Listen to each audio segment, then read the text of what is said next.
So the first thing that we're going to do is to prepare our back patch pockets, and I'm going to follow the instructions here. Forget the first bit because that's about the welt pockets, and we're going to go on to number 1 here, sew the back patch pockets, view A. So look at the pocket. I've got a pocket bag here, a pocket patch pocket there that I've that hasn't been done, and one there that I've already done. So what I've got is I've had it looking at me with the wrong side facing me, and I've folded and pressed the top edge over by 1/2 inch, which is 1.2 centimeters. Then I flip it round, so I'm looking at the right side, and then I press it over by 1 inch, and you will see that that is in correspondence with those notches that I cut. So whatever you do to one, you have to repeat the same to the other. So I'll be looking at the wrong side, press and fold that by 1/2 inch, flip it over to the right side, press and fold that over by 1 inch, which is in correspondence with that notch there. So I'll end up with 2 looking exactly the same. So I'm going to go and press the second one just as I've done the first. So both pockets are the same with the top edge now folded over. What I'm going to do now is take them over to my machine, and I'm going to start at the top here, so all the way down here, back up here and back up to the top. What this will do is it will enable me to turn this over, but also that stitch all the way round will give me a guide for pressing the pocket round. And if you've transferred those marks from the bottom edges of the pockets, that will give you a guide. So in fact, if you sew looking at the wrong side, you can use those little notch marks that you transferred from your pattern. So you're going to start at the top, come all the way down along here, back up and back up there, and you're sewing with a 1/2 inch seam allowance. And I've got a 1/2 inch marker there, which is, you've got 3/8, 4/8, 5/8, so it's just that mark there, which is slightly more than your centimetre mark. So yeah, it's up to you. If you try and find a place on your sewing machine that corresponds to that for this pattern, because all the seam allowances are 1/2 inch seam allowances. So I've lined the edge of my fabric up with that 4/8 or 1/2 inch seam allowance. I'm just going to start sewing along the edge.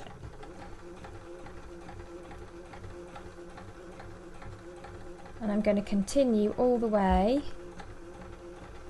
until I get to that mark at the bottom corner. So can you see how I'm approaching that mark now? And I will just pivot on that mark.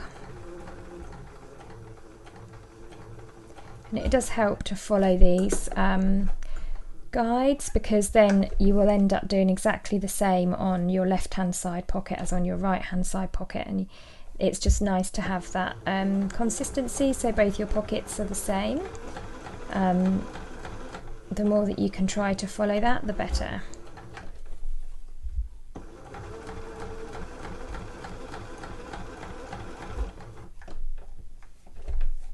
Pivot again there, maybe do one more stitch just to get to the bottom of that pocket.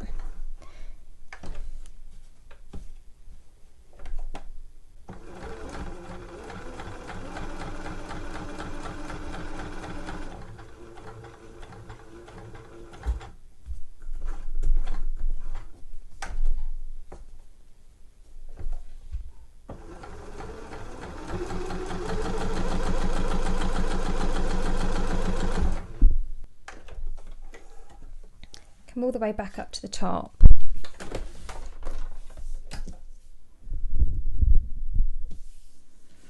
And you will have something that looks like this. I need to trim those thread tails off, but you've got your stitch starting at the top there, coming all the way down to that corner, down to the bottom point, back up to that corner, and back up to the top again.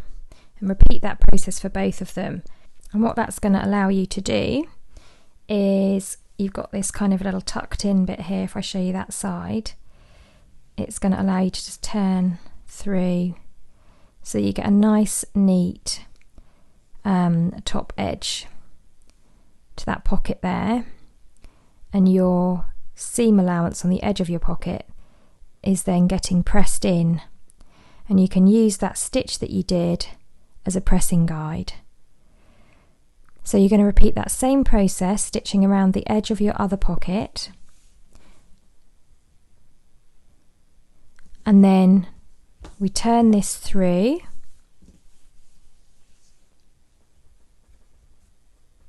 can use a point turner. Turn it over, press the sides and that side, using the stitches as a guide, and then press the bottom up one at a time, and then that one. So you'll end up with a nice neat patch pocket. This little point area here will look a bit odd, don't worry. It will kind of look like that. So give that a really good press, and then you're going to repeat the same on the other pocket, remember. Give them both a really good press, and then we can go on to the next stage. So there are my two pockets. That's looking at the right side.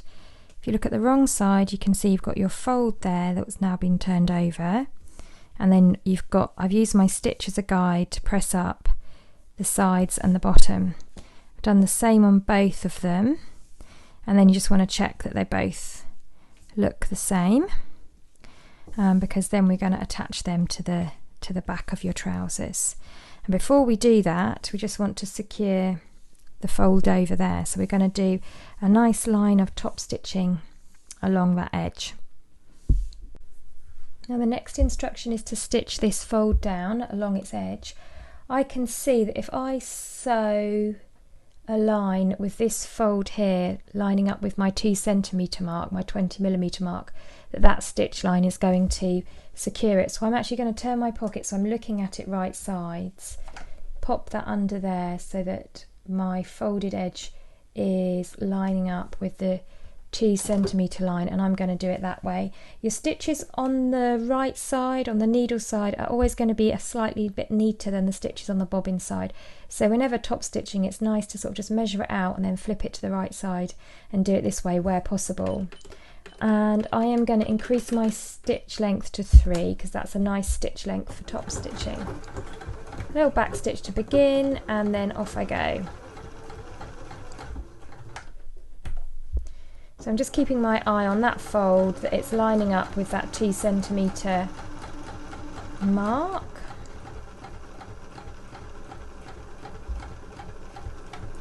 Back stitch to finish. And there you go. So I've now got that top stitch along the top of my pocket there, which looks nice and neat. And if I reverse that over, you can see that it's caught the fold there. And repeat that for the other one, and then we can attach our pockets to our trousers. So take your back trouser panel, your first back trouser panel, and you should be able to just make out that faint chalk line there that you transferred from your pattern for that back patch pocket placement. And then we're just going to pop our pocket in place. If you kind of can't see your markings, then just go back to your pattern to double check them. I can see I've got these 2 little dots here that my top corners are matched up against. I've got 2 little dots at the bottom and 1 there, so that's looking nice and lined up. So I'll pin that in place. There you go, so that's all pinned in place. So I'm now just going to start at that top edge there, and along the edge of the pocket I'll stitch down to that corner, down here, back here, and up here again, doing a back stitch at the tops of those pockets. As you can see with this pattern, it's very much an all over the place pattern. I wouldn't even try to pattern match with this, but if you're using something slightly more obvious, you could try to pattern match. Obviously you'd need to tackle that at the cutting out stage, but with this sort of print it's really not relevant. So I'm just going to drop that needle in at that top corner there. And I've still got a stitch length of 3. I'll do 3 back stitches to secure. And I'm just doing this by eye, I just want to be on the edge. Make sure your fabric isn't caught up anywhere, so it's flowing freely through your machine. My eye is just looking at this window in my presser foot just to check that I am on that edge there. And nice and slowly as I approach that first corner, and you can hand wind that final stitch into the corner if you like to give yourself a bit more control. Pivot round, depress that foot again, and I'm on the second leg.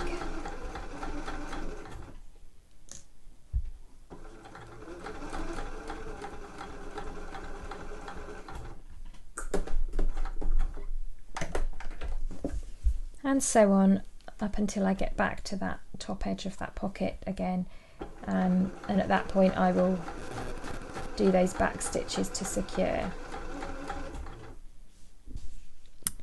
And there you are. That is now stitched in place. And you're just going to repeat that same process on the other side. Make sure that you're obviously doing it as a pair, so you're always working on the right side of the fabric. And just double check if you're working with a fabric that's not very obvious what's the right side, that you are doing a pair. So when you lie them out, you'll have a mirror image on the other leg.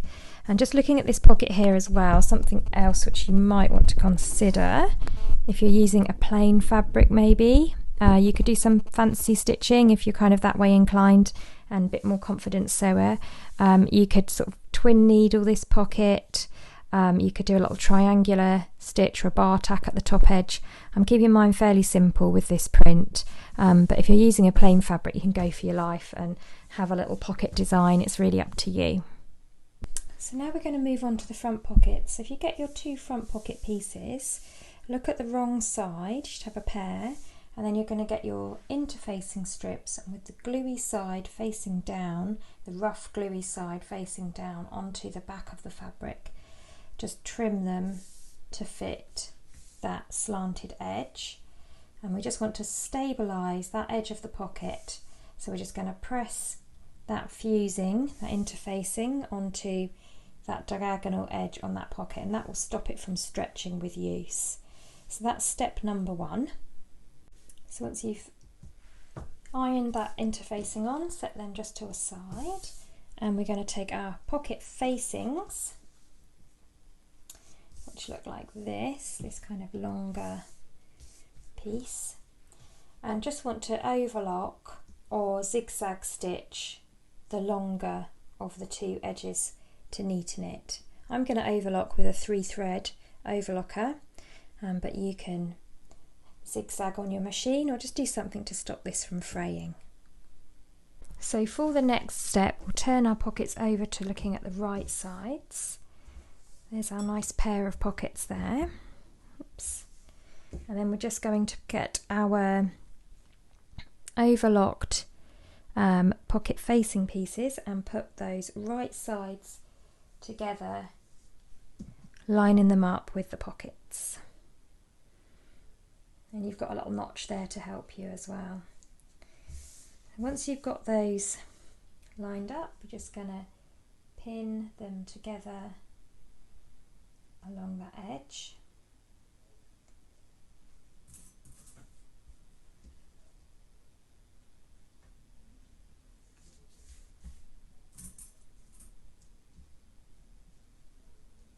Raw edges matching. Let's do that on both of them. So once they're pinned, we're going to sew those facings to the pockets with a 1/2 inch seam allowance, like 1.25 centimetres. So remember to put your stitch back to a normal length stitch, a couple of back stitches at the beginning, and off you go. And I'm sewing with viscose here, so I'm using a nice sharp needle, by the way.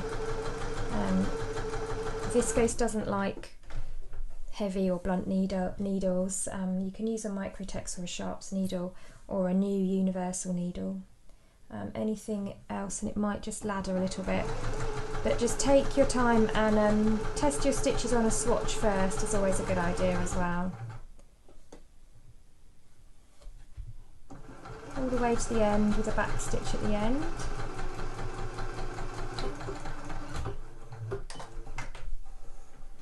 Look at that funny little angle at the end, so don't worry about that. It'll just feel like you're coming off at a triangular point. There you go, so that's now sewn together, and that will kind of open up to create that diagonal edge of your pocket. So repeat that for the other pocket. Okay, so the next step is just to, where I've sewn that facing on, I just want to press it back, and in doing so I want all that seam allowance there from that pocket to be facing the facing, because we're now going to understitch along this edge here. So on the facing side, we'll do a stitch all the way down here, right near the edge, and that will be stitching the seam allowance to the facing, and that will help the facing stay folded in. The understitch helps everything roll to the inside once worn. I love a bit of understitching. You may have noticed that it always makes, understitching makes everything look neat and beautiful. So I'm just gonna, again, look in this window, and the fold is here. I'm stitching to this side of the fold. A couple of back stitches to hold it in place, and off I go. This is on the inside of the garment, so I'm not bothering to increase my stitch length or anything like that. It's not really going to be visible as such. It's just a nice finishing touch to keep everything where it ought to be.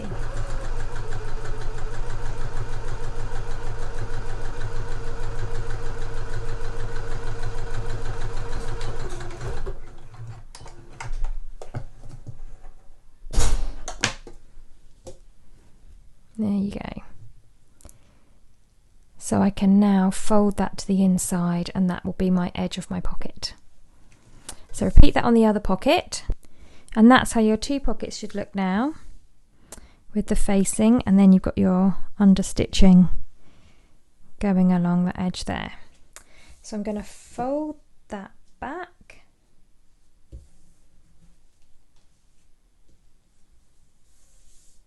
and I'm going to give that a nice press, and I'm going to do the same with the other one. So off to my ironing board next.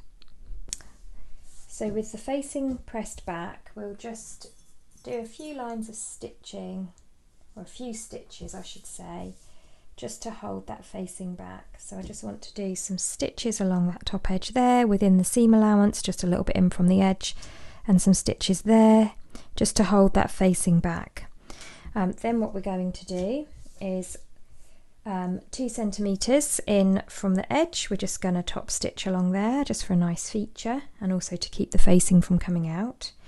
And then we're going to do a stitch half an inch in from the side, which is going to be, starting here, it's going to come along here and up here, so along the L shape of the pocket, and that will act as our pressing guide for pressing the pocket in, just like it did on the back pocket.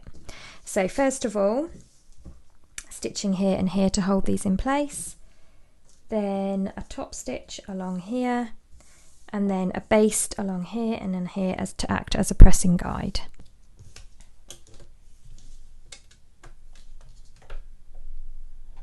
So I'll just stitch that in place, and I will just use the raw edge along the, match that with the edge of the foot, so I know that I'm sewing within the seam allowance. There we go. I don't need to be too fussy about that. It's just to hold that in place there. Just ready for the next stages. Incidentally, when I'm doing this, I'm starting at the edge and working my way down, just because if I started here and worked my way up, I might end up with a little pleat or a wrinkle at the top, so always work down towards there.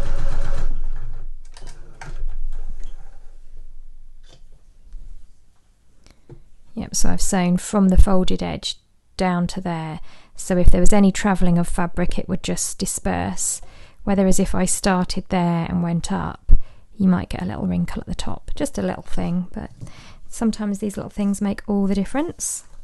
Okay, so now I'll pop that under my machine, and matching up that fold with the 2 centimeter line, I should just do my top stitching.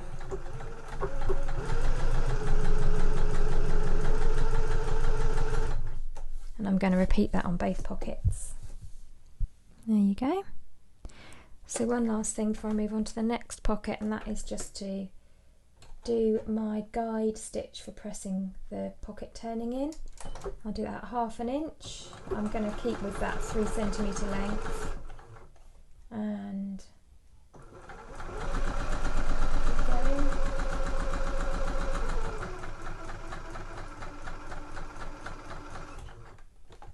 pivot at the corner there, maybe one more stitch. You can see my little mark that I made there, perfect. And all these extra stages just help to get that lovely neat finish, and also help to make both pockets turn out exactly the same.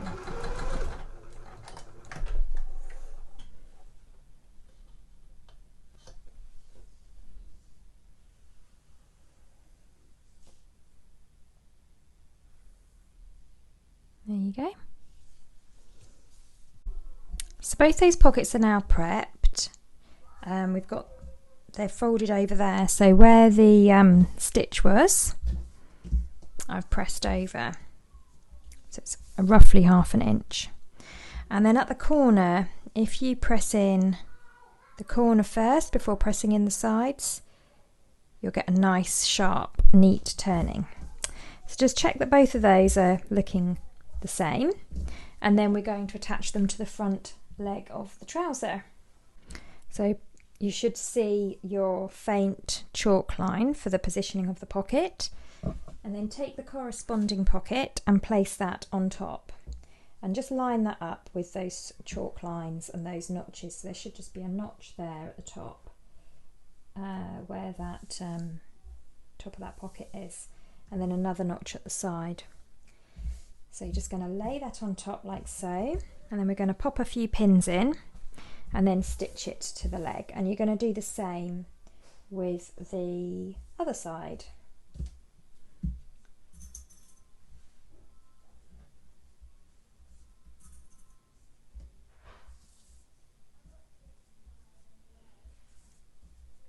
If you're using a nice crisp fabric such as a cotton lawn or a linen or a chambray, then this project would be easier. I'm using a viscose, which is slightly fluid and drapey, so that does add a little slightly more higher level of difficulty, but nothing unmanageable. But if you're more of a beginner, then I would suggest a nice crisp linen. It's a really nice fabric to make this with. The viscose will give you a nice drapey trouser leg though, which is what the effect that I want to get. Okay, so that's pinned in place, and I'm just going to go along the edge, stitch down here, pivot and stitch along there. I've just anchored my fabric there. I'm going to make sure that my stitch length is 3 because this is top stitching. Now my eye is looking just inside that window there, and I'm just going slowly along the edge. When I get down to that bottom corner, I shall just pivot and come around along the bottom of the pocket. So that's stitched in place there with that stitch along the edge. Now if you want, a good idea as well is just to pop a little row of basting stitches just to keep the pocket in place along here and along here, just to keep them in place within the seam allowance again, just to stop them from moving about once you then start to construct your trousers. So I'm going to go ahead and do that, and then I'm going to do that same process, stitching the pocket to the trouser leg and then basting along those edges within the seam allowance just to attach the pocket. If you want to get fancy, you can do a twin needle top stitch along there if you want, or anything you like, you know, any features. I'm going to keep it simple on this lovely print that I've got here.